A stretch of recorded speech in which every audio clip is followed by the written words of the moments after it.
Great, thank you so much. And thanks so much, Penny and Sam, for that wonderful and insightful presentation. So now we're moving on to a panel discussion about partnerships in community. So I really encourage everyone to ask questions in the Q&A box and on Hoover. So while we wait for some questions to come through, I would like to introduce you to our panel members. So we have Rob Anderson joining us. Rob is the Chief Executive Officer of Musculoskeletal Australia and has demonstrated considerable success in developing and leading strategic transformation, innovation and structural change within the organisation. With a long and distinguished career in leading not-for-profit organisations across a number of sectors, he has a reputation for delivering organisational success. Rob has also made major contributions to the professional sports environment over many years, with a particular focus on advocacy, welfare and human resources. So thank you, Rob. Joining Rob, we have Marion Blanwell-Hurst. Marion is a retired occupational therapist, having spent much of her career working in psychiatry. Life circumstances took her to the US, where she studied a Bachelor of Psychology and Masters of Medical Anthropology. Marion is a valued member of our Opus family. She is a consumer advocate and a research buddy in Opus's consumer program. She has played a key role within the Opus Consumer Working Group and has been working behind the scenes to develop the CCIP framework and has worked with us to continually improve the program's processes. Marion is buddied with Daniel Gould, who you may already be familiar with.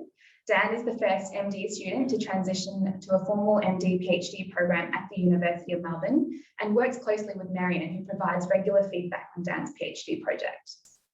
We also have Penny O'Brien joining us. Penny is a PhD student and a qualitative researcher who is involved in exploring the impact of osteoarthritis on Aboriginal and Torres Strait Islander Australians. As a novel research field, Penny also aims to investigate and evaluate the process of establishing a program of Aboriginal health research in a non-Aboriginal research group. So welcome everyone, and thank you for being here. So while we wait for some questions to come through, perhaps I can start with the first question and then I'll hand over to Dash to moderate the incoming questions. So my first question is, what do you want researchers and clinicians to know when it comes to involving consumers and community in their work? So perhaps, Penny, you're unmuted, so maybe we'll start with you. That's like a question that you should have directed to yourself, actually, Tony. What do we want researchers to know about involving consumers? Yes. I think the overarching thing that I'm thinking of right now is just that it's extremely important. If we want our research to impact the people that we're designing it for, especially in the case of health services research, then there's really no way to do it without the involvement of consumers, because they are the recipients of the care that we're trying to deliver. So I just think that researchers need to be very aware of that and start to embed these structures in all of their research processes. I know it is becoming a little bit more popular, or, you know, it is being embedded a little bit more strongly in research as we go on, but I do think that there are probably some research groups that aren't as committed as we are here at Opus, and so I think that just raising the profile of consumer engagement really needs to be at the forefront. Most definitely. Rob or Marion, I don't know if you have any thoughts around that.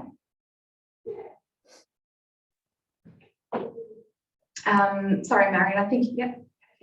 I thought I don't think I'm on mute. You're on now. You're all good now. Oh, okay. No, well, I've in my work and study, I think it's always been good to involve the consumer, and I've been appreciative of how much the Opus have invited me to join in, and the work with Dan has been most interesting. I'm left way behind with all the stats, but we do have some interesting conversations, and he presents me with papers, and I give my opinion, and I think that they listen, and I think it's been a very worthwhile thing for consumers and for me as well. Yes. Yeah, that reciprocal nature of involving consumers is also really important. So we don't want to just involve consumers for our benefit, but obviously, as Marion's just said here, it's really nice to hear of some of the benefits that she gets out of being part of our program. So that's really great to hear. I'd like to just pick up on that point. I think the notion of empowerment is critical, and you just sort of touched on it then, a bit, you know, whether it's gaining that health literacy, getting respect and control around your condition, being able to act as an ambassador, albeit in the construct of research. I also think there's lots of learning that can be done when speaking with consumers to, you know, just discount some of the assumed issues there, some subtle stuff. We're at a consumer advocacy group, and we're all the time learning about things that we'd previously assumed. And we've set the organisation up so, yes, a consumer advisory committee sits there, but they form an important governance role, report directly to the board, and we don't have anything as an advocacy priority or a service delivery priority that they haven't determined. So that is a filter and an audit and an ongoing check, which is important. So I guess in another context, I guess it's a less formal research context, but in a learning context, it's just hugely valuable. We find the more we've engaged, the more we've benefited and learned, and being able to, you know, direct resources around appropriate care. Excellent, and great responses and considered insights into the importance and the benefits of consumer and community involvement. We have a question / comment in the question box. So the matter of consumers is a tricky one. It implies there is free choice and people can demand a service they feel they're entitled to, even if it's not really suitable for them. More so, people using public services do not have any out-of-pocket costs when signing up to surgery treatment just in case. We are all aware of and concerned with waste in unused and expired drugs. Why not surgery? So I guess to kind of put the question around there, is consumers the best way to, or best language or terminology to be using here? And what are your thoughts on that? Would you prefer different terms to be used?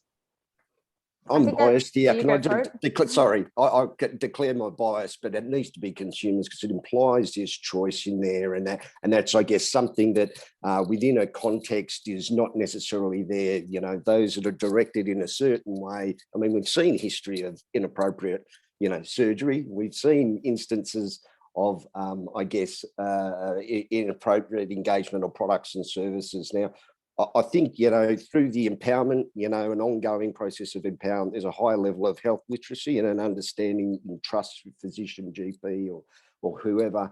I do like that. Patient almost takes away that power from the consumer, and you've got this passive, you know, entity dealing with that really is not going to get a better health outcome. But I do understand it. But I know I'm biased, so I'll leave.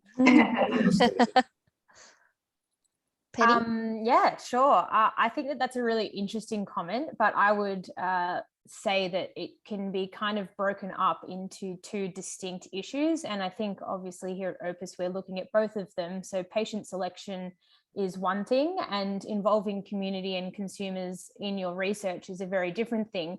So we're not trying to involve consumers if they're not the right people for the end health service. We're trying to involve the right people. And I think that in this context, you can take a little bit more of a broad approach to involving the community. Everybody that experiences a health problem is an expert in their own lived experience of that condition. So that's very different to identifying the right candidates for surgery and wasting health services. Yeah, good. And Marion, any comments from you? No, I think the two former speakers, you know, said it very well. Yeah, I got involved because I took part in a study, and then I kept ringing up to say, well, what are the results? And so that's how I joined, and it's been very valuable for me. So no, I'm distracted by changes on the screen here. Sorry. No dramas, no dramas. And I would just say I find this language interesting, and it's great to hear your feedback. I was in a forum recently with some consumers, and they don't like the term consumers. They don't also like the word lived expertise or experience, because they said it implies that they're dead. And so I think there's quite a bit of terminology sensitizing that sometimes you might need to do, and it might not be a one size fits all. So another question that we have is, what are the best methods for reaching out and finding consumers for consumer groups? So anyone on the panel want to answer that? Rob. I can at least let Go you to know. Rob and ask. So some of the things that we do is collaborating as consumer partners on projects, either as an associate investigator or as a member of an advisory committee. We also look at facilitating consumer engagement for researchers that are looking for consumer advisors to assist in the planning and development of research projects. We also promote research studies to the wider community through our network, so through our socials and e-newsletter and website, and particularly for those who are looking for participants in their research. And we've also got, as I've indicated previously, that consumer advisory group, which we can go to very quickly to get a quick reference or some consideration or a perspective. And the other thing that we've just undertaken a major research study, the largest that looks at consumer sentiment in the musculoskeletal space. So we had 3,500 respondees, many of which was OA. And in that regard, we do have not only some data on consumers in this regard, we've also got their stories. They shared with us some intimate aspects of them dealing with their lives, from the financial impacts to all of those things. And we've got lots of quotes that might be useful in research in terms of getting the context around any of the analytical exploration that's going on. So there's a few ways in which we think we can assist researchers. Fantastic. That's incredible. Penny, Marion, any comments? No, not at the moment, no. I think Talina and I have a lot of experience in trying to reach out to the community. And I think that depending on the research project, you're going to have to take different approaches and be very flexible with the ways that you go about things. I mean, it took me about 2 years to establish the community reference group. And that was, months of trial and error and different communication strategies and different relationship building strategies. So I think you just need to be flexible in your approaches and reach out in different ways. I think that the power of word of mouth can't be underestimated, especially in the consumer or community involvement space. I know one great thing about having consumers involved is that anything that they learn from being involved in your research, they're going to go and tell 10 people. So that word of mouth is either going to help you to further recruit in that kind of snowballing sense, but at the same time, it's going to end up having our consumers or community members more educated in their health conditions, or empowered, as you like to say, Rob. Daj, can I just add to that? Yeah. How we try to recruit consumers into our CCIP program. We actually luckily had, of course, existing relationships with Rob and his team. So we reached out to ask whether we can feature a sort of an ad on the MSK newsletter. And that's been the most effective way for us to get consumers on board. And from that, from the relationships I've built with some of those consumers, they've actually been the ones to tell me, oh, I have a great person in mind. So that word of mouth that Penny was mentioning is definitely been very powerful, because then they had referred me on to another 5 people that could be interested in our program. Amazing. Excellent. All right, well, I have another question, which I'm adapting from a few of the questions that have come through the chat. Feel very powerful being like, chair. So Marion, I understand you've worked with a few people on this Zoom. So Dan, and I think potentially Penny and Talini as well. Can you tell us what have been the best experiences and potentially areas where you have learnt things through that interaction? So best experience and what you've learnt through those interactions as your role in as a consumer. I I'm not sure. I think what I've mostly admired is the commitment of the people at Opus, and to work with consumers and listen, and the communication back and forth. No, I can't think of any one particular thing, but as I say, I've enjoyed it very much. That I think that I am making a contribution, and I do learn from the people on the committee. Yeah. Fantastic. And Penny or Dan or Talini, what's it been like from the other end? How have you found the experience of working alongside people like Marion? Dan, I'll handball that to you as research buddies. Yeah. So Marion's my research buddy, and she's been very patient over the last, over the course of all of 2020, because I wasn't really doing anything that really directly involved Marion, but I was kind of sending her bits and pieces as I could comment on, and sort of updating her as the project has evolved. But now I'm getting to the stage where there's real practical input, where Marion is actually helping me pilot test my qualitative interview schedules, for example, and we'll be sitting in on my pilot test of a focus group. I've already sent her a couple of manuscripts to review just for the language, because Marion's got a really sharp eye.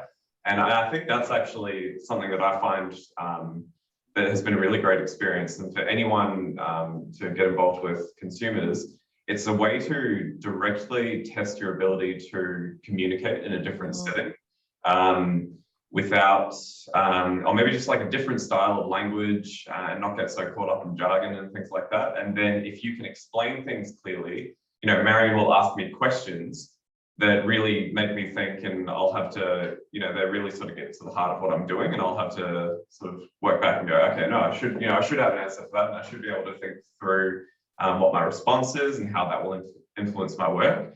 So it's kind of that two-way communication. I really do value it in a completely non-tokenistic way. Marion really makes a good contribution, and when I'm sending things through and she comments on it, she'll pick up on things that I miss and make things really improve the clarity. Because I think, to an extent, writing is writing and communication is communication. And if it's not clear, then, somebody like Marion who reads through my work or whatever can offer really great insight. And so no, it's been a really great experience. And I think over the next few months, we'll just continue to grow. Fantastic. Talini, are there any questions from the chat you wanted to pull out, or have I put you on the spot? No, that's fine.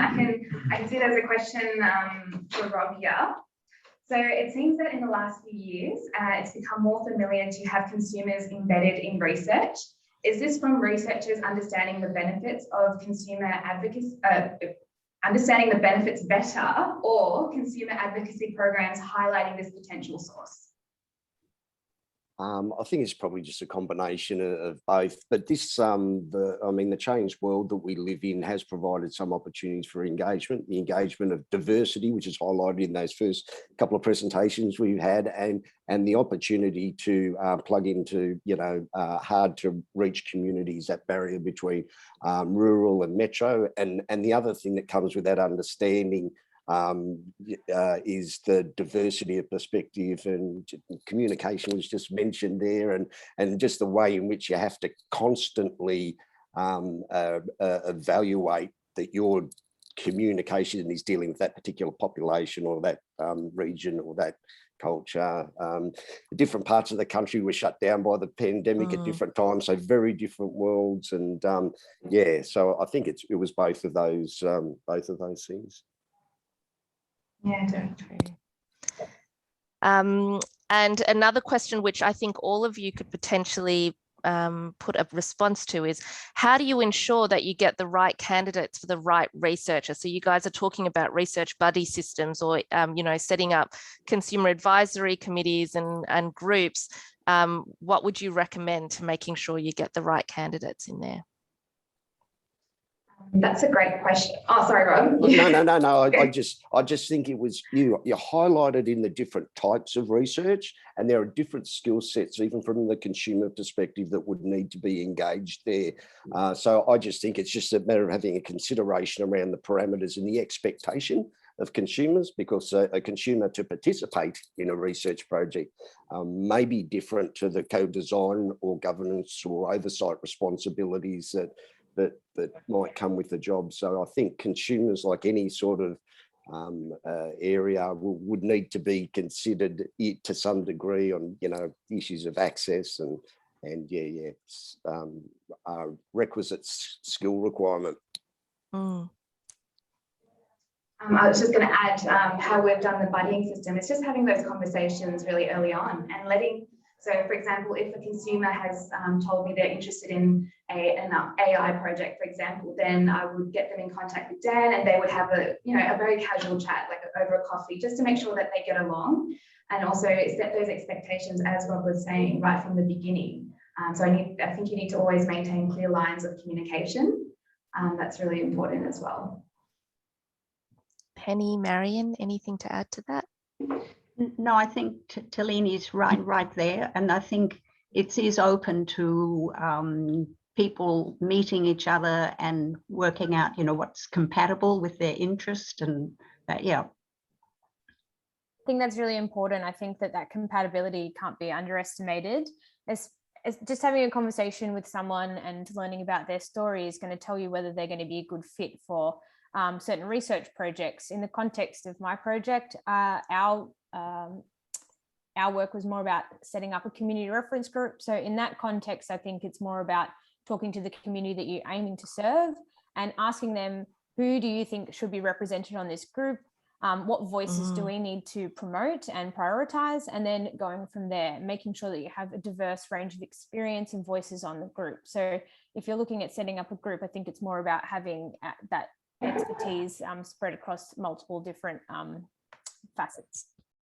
And what I love about that is, Penny, you're not saying you necessarily have all the answers or the solutions, but to go to the group and say who should be here and getting feedback. I think that's really important. I was just going to say that one of the main themes that came through in the interviews was that despite people having recommendations that you're in setting up a group, they should always have self-determination of their role in your research project and how what roles within the actual group that they would like to have as well. So it's a constant negotiation between the researcher and the community members based on what they want to see their involvement look like.